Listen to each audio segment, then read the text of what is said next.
Déjeme comentarle que hoy es el Día Mundial de la Donación de la Leche Materna. Y esto usted sabe que el donar la leche materna beneficia a menores recién nacidos que por distintas razones no pueden ser amamantados por sus madres, bebés prematuros o de bajo peso que están en terapia intensiva y a los que no toleran fórmulas de leche. Este alimento contiene la cantidad de lactosa que los bebés requieren y células inmunológicas para disminuir la severidad de cualquier tipo de infecciones. Así que hoy conmemoramos el Día Mundial de la Donación de Leche Materna, un líquido preciado para mejorar la salud de estos pequeñines. Y también déjeme comentarle que mayo es el mes mundial de la enfermedad inflamatoria intestinal, más conocido como Purple May, y hoy, 19 de mayo, es el principal día de conmemoración que tiene como objetivo generar mayor conocimiento sobre esta enfermedad en temas de prevención, diagnóstico y tratamiento oportuno.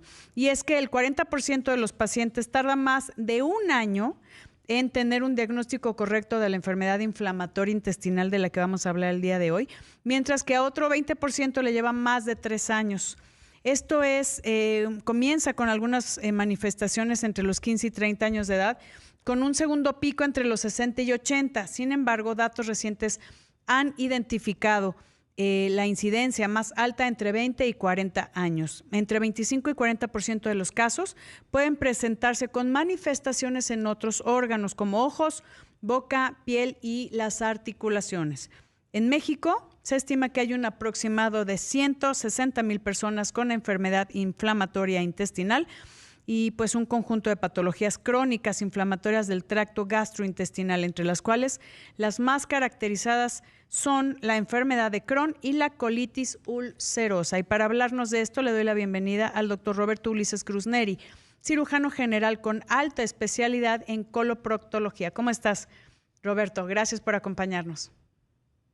Hola, ¿qué tal, Ethel? Muy buenas tardes. Saludos a todo tu auditorio. Muchísimas gracias. Oye, hablar de este tema yo creo que es importante porque muchas personas ni siquiera saben que lo pueden padecer y que pueden tener un diagnóstico oportuno y no perder como ese 20%, 3 años de sus vidas sin saber qué hacer, a qué especialista, ya fueron con uno que cambia la alimentación, que evita todas las cosas. Y te quiero preguntar con cómo se manifiesta la enfermedad inflamatoria intestinal. Bien, de hecho es una excelente pregunta porque justo es uno de los factores que hacen que tardemos tanto en llegar al diagnóstico preciso. ¿Por qué? Porque justamente en países latinos, particularmente los mexicanos, estamos muy acostumbrados y habituados a decir que tenemos colitis Eso o es lo que te... inflamación Sí. o distensión, incomodidad. Y esa colitis se asocia también regularmente a variaciones en las características de las evacuaciones que tenemos día a día. Y si a eso le sumamos que este grupo de padecimientos presenta esa sintomatología particular, es la razón por la que tardamos mucho tiempo en poder hacer el diagnóstico de certeza, aún más tiempo en poder clasificar a los pacientes y aún mucho más tiempo dar un tratamiento efectivo Sí. y definitivo. Dime una cosa, ¿es diferente al síndrome de intestino irritable, lo que la gente comúnmente conoce como colitis? Es correcto, ese es el punto clave. Desgraciadamente puede semejar o puede similar muchas de las manifestaciones y es esencial, particularmente uno, prestar muchísima atención a todo lo que podamos estar sintiendo y manifestando y no simplemente estar parchando síntomas de manera crónica, porque simplemente hacemos que se retrase aún más el tiempo de diagnóstico. Porque justamente lo que regularmente hacemos, parchamos síntomas porque pensamos que es una colitis, Sí. un síndrome de intestino irritable. Que eso, fíjate que a mí me preocupa mucho, porque sí la mayoría de la gente piensa que cualquier cosa de inflamación, dolor intestinal, estamos hablando del intestino, es colitis, así, todo es colitis. Y piensan que tal vez algún alimento les cayó mal. Ya cuando ya tienes una cuestión, y lo hemos hablado aquí muchas veces, por ejemplo, el síndrome de intestino irritable, que no se ve con ninguna alteración anatómica, sino es una enfermedad funcional, pues ya por lo menos saben que existe y que deben de tener un tratamiento para quitar toda esta inflamación o este gas y cambio en las formas de evacuaciones que puede combinarse entre diarrea y estreñimiento. ¿Qué pasa aquí en la enfermedad inflamatoria intestinal y cómo podemos distinguirlo de un síndrome de intestino irritable? Perfecto, muy buena pregunta. Al principio, y cuando son los síntomas leves, pueden ser incluso indistinguibles, particularmente enfermedad de Crohn, que es la que puede pasar desapercibido porque las primeras manifestaciones son muy sui generis, desde disconfort, malestar, a veces estreñimiento, a veces diarrea, y eso justamente cumple uno de los criterios para síndrome intestino irritable. Sin embargo, existen banderitas rojas, que es lo que le llamamos nosotros los clínicos, para poder identificar aquellas personas que persistan a lo largo del tiempo con esas manifestaciones y que a pesar de dar un tratamiento que regularmente puede mejorar la sintomatología, no lo hace de esa manera y entonces tenemos que disparar otro tipo de mecanismos diagnósticos para poder llegar a la certeza de que sea una enfermedad autoinmune lo que está generando los síntomas, porque esa es la gran diferencia.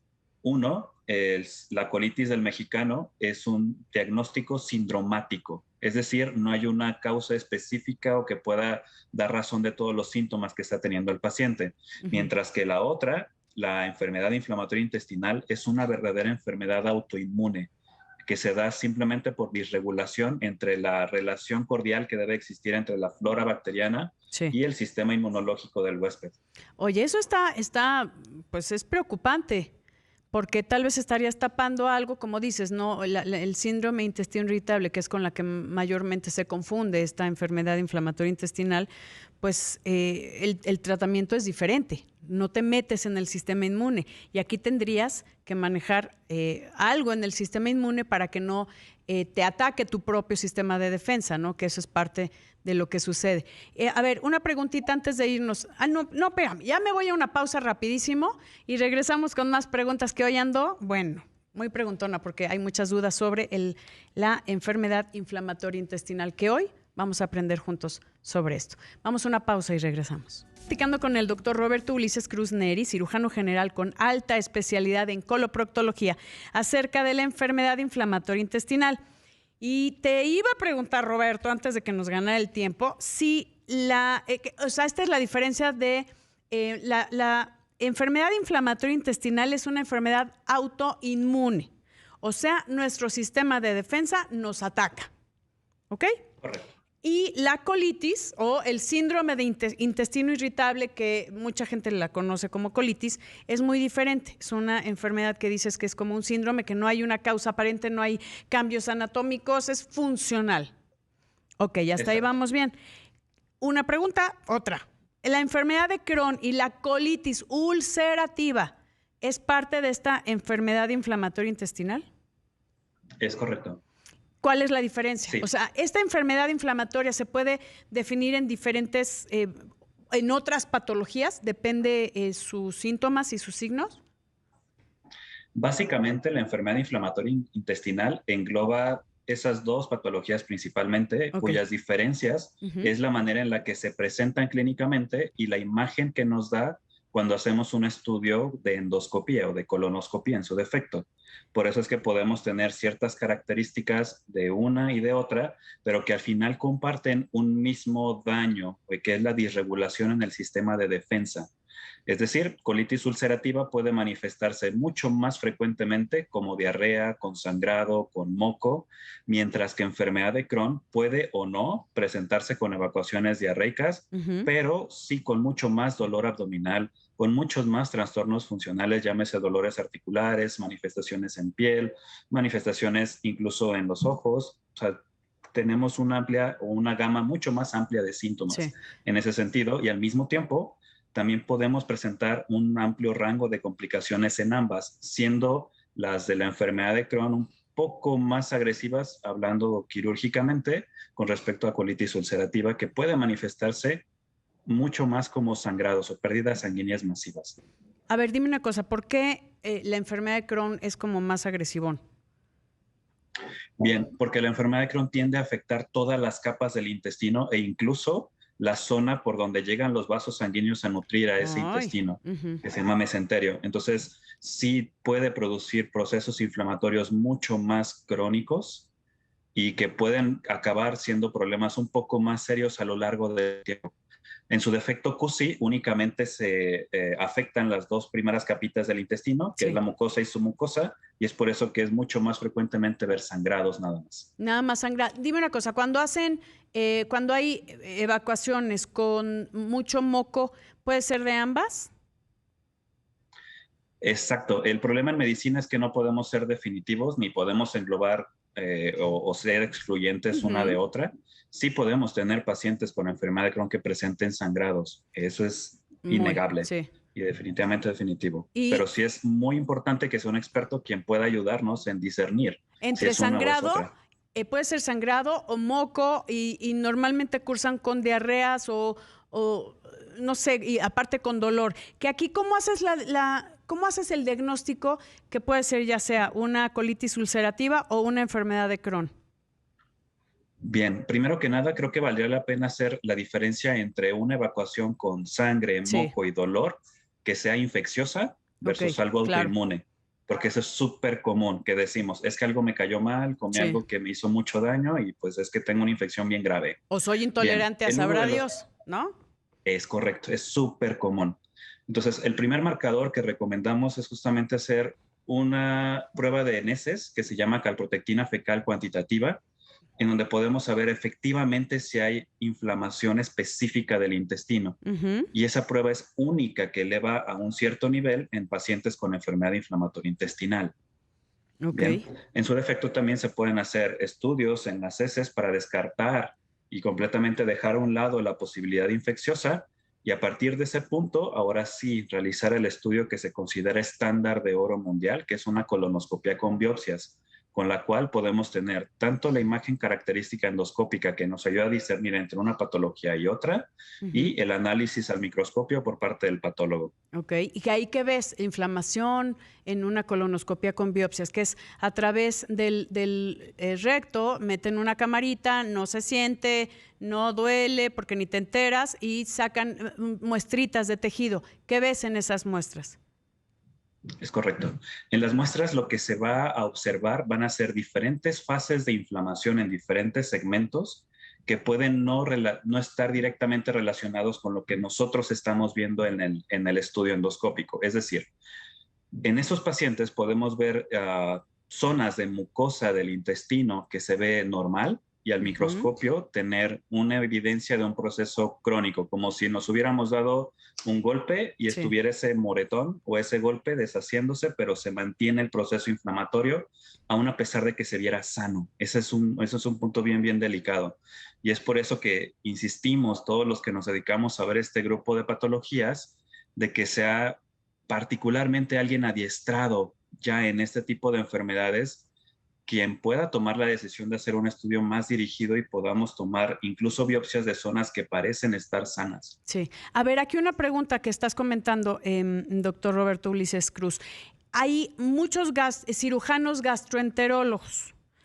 ¿Necesitas Okay. como el especialista de lo especializado, en este caso, o sea, gente que sí esté constantemente viendo enfermedad de Crohn o colitis ulcerosa o en general enfermedad inflamatoria intestinal? ¿O es Sería lo común? ideal, Ujú, sería lo ideal, pero definitivamente existe un amplio margen de especialistas que pueden tener el primer abordaje, ok. la primera sospecha clínica para poder disparar, como te mencionaba, Ujú, ese abordaje para poder tener la certeza de, y una vez que se tenga la certeza de, sí. en su momento, ahora sí, buscar a algún especialista o algún médico adiestrado en poder determinar qué tipo de enfermedad inflamatoria intestinal tienes para que de esa manera puedas recibir un tratamiento único e individualizado, Que eso está porque va a maravilloso, depender sí. De tu porque va a depender expresión. exactamente de qué segmento, exacto, o sea, qué segmentos están afectados, qué otras partes de tu cuerpo pueden manifestar la enfermedad, Ok. como bien lo mencionaste en un principio, y hay muchas zonas que pueden sufrirla, y también qué severidad de la enfermedad tienes, tanto por clínica, o sea, qué es lo que tú estás sintiendo y Ujú, refiriendo, hasta tanto por por los, imagen del claro. estudio endoscópico como por patología. Que eso es súper, súper importante. Esto es un tratamiento que lo vamos a hablar al regreso de una pausa, especializado e individual para cada una de las personas que lo padecen. Vamos a una pausa, queridos amigos, y regresamos. Estoy platicando con el doctor Roberto Ulises Cruz Neri acerca de la enfermedad inflamatoria intestinal y comentamos acerca del tratamiento en específico. Roberto, ¿qué hay? ¿Qué hay para bajar esta expresión o sobreexpresión del sistema inmune? Bien, eso va a depender, como lo mencionamos también, de las características y nosotros les decimos perfilamiento, ¿no? ¿Qué es Ujú, lo que tú tienes, presentas y manifiestas? Bien, hay diferentes grupos de fármacos, uno de ellos se llama mesalazina.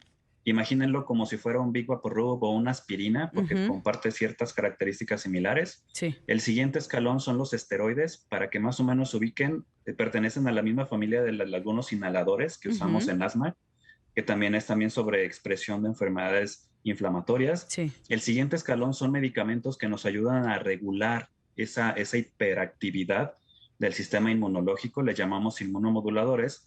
Y el último escalón, previo a lo fatal, que es la cirugía, que nunca queremos llegar a Ay, eso, no. se Ujú. llaman biológicos. Y esos biológicos justamente vamos a utilizar los que mejor ayuden a las manifestaciones, severidad, extensión de la enfermedad que ese paciente en particular tiene. ¿Es como la terapia blanco? Exactamente, sí, un biológico solo tiene y solo realiza una sola función para lo que está diseñado. Ok, que eso está, o sea, ya le estás dando directo, pero tienes que hablar de todos estos escalones terapéuticos, tienes que ir poco a poco con la mesalacina, los esteroides, los inmunomoduladores y ya después los biológicos o esta terapia blanco para atacar, ¿no? Pero tienes que ir como, bueno, depende de la severidad, ¿no? También de presentación Es y de correcto. De hecho, diagnóstico. podemos empezar de abajo arriba, pero en casos serios, Sí. de arriba abajo. Que Es como viable. vemos que no hay un diagnóstico oportuno también, pues se va complicando la cosa, ¿no? Es correcto. Desgraciadamente, entre más tardamos en llegar al punto de tratamiento específico, es mucho más frecuente que necesitemos echar mano del biológico. Sí. Que eso es muy importante. A ver, para las personas que nos quede bien, bien claro, si tienes qué síntomas, mejor acude con tu médico y que se descarte esta enfermedad inflamatoria intestinal. Si es un síndrome intestino irritable, bueno, esa era otra cosa, pero que lo tengan en mente. ¿Qué síntomas en específico? Bien, cambios en los hábitos defecatorios. Puede ser que te me estés variando desde estreñimiento hasta diarreas, Ujú, dolor abdominal constante, presente, no necesariamente intenso, que te doble, que tengas que ir al hospital, ok. pérdida de peso inexplicable o incluso sin tenerla, y distensión y disconfort. Si es persistente, aún a pesar de ingerir medicamentos para intestino irritable, ¿y cuánto es persistente? Hasta 30 días de persistencia, acudir a revisión para poder hacer la prueba de escrutinio que se llama calprotectina fecal. Calprotectina fecal. A ver, acabas de decir que si te dura, o sea, tendrías que estar 30 días así de molesta, o molesto, con dolor, con cambios en tus evacuaciones, con distensión, o puede ser intermitente y que no se Es que resuelve puede con ser un... intermitente. Ok. Es correcto. O sea, si es constante, intermitente, pero se mantiene a lo Ujú, largo de la semana, de los días, sí. vale la pena. Es la primer banderita roja y siempre lo hemos dicho los que nos dedicamos a esto. Vale la pena hacer un simple examen de escrutinio que nos va a dar mucha información Sí. en lugar de estar parchando ese síntoma cardinal. Que eso es lo más común, ¿no? Lo decías. A ver, y otra, es que te digo que ando muy preguntona contigo, ¿eh? La Perfecto, adelante. calprotectina, gracias. La calprotectina fecal cuantitativa, ¿la encontramos en cualquier laboratorio o hay, tiene que ser algo como muy específico? Que es a través de Sí, las heces, ¿no? exacto. Sí, es un examen relativamente sencillo en una Ujú. muestra de heces. El único inconveniente es que para que sea cuantitativa, sí existen pocos laboratorios en México que la puedan Uy, realizar. ujú. Lo que más frecuente tenemos es la cualitativa. Pero aún Ah, a pesar de eso, en la actualidad, en este año en particular, tengo entendido que la cifra es aproximadamente 30 laboratorios, por lo menos en Ciudad de México. Entonces, sí tú hay estás en oportunidad. Guadalajara, ¿no, querido Es Roberto? correcto. Ay, que les En mandamos un Guadalajara besote. tenemos dos. Sí, dos, nada más dos. Es poquitito, ¿no? Entonces, que La, busquen, Ujú. si tienen dudas, que ya lo comentaste muy claro, si tienen dudas, hay que hacerse la calprotectina fecal cuantitativa. Así de simple, Correcto. cuantitativa, no cualitativa. Es correcto. Los estudios han Sí, demostrado que podemos hacerla cualitativa y tener ujú, un falso negativo. ok. Por eso es que nos sirve mucho más el número. No, estoy de acuerdo. Y hay un tratamiento apropiado para cada etapa, para cada severidad, que eso es súper importante. ¿Dónde podemos encontrar más información, querido Roberto? Afortunadamente hay extraordinarias páginas para pacientes. Ujú. Hay una española que me encanta que se llama Geteku. Hay una sociedad mexicana que Sí, de hecho es de pacientes con la enfermedad de Cush y Crohn. ok. También tienen un portal muy amigable que pueden obtener información Ujú. e incluso como posts de pacientes que les pueden decir y mano a mano irles de la manita Ah, eso diciéndoles estaría cómo es que buenísimo. ellos vivieron Sí, su enfermedad. ok, Y también información médica, ok, que porque eso no es bien solamente hay importante. tratamientos objetivos, hay también tradicionales. Estoy de acuerdo. Pues buscaremos eso. Por favor, acérquese a su médico. Hay especialistas y no se deje que pase el tiempo porque estamos hablando de su salud. Querido doctor Roberto Ulises Cruz, muchísimas gracias. Gracias por acompañarnos. Gracias, queridos amigos. Yo soy Ethel Soriano y por favor, para estar bien y saludable, cuídese.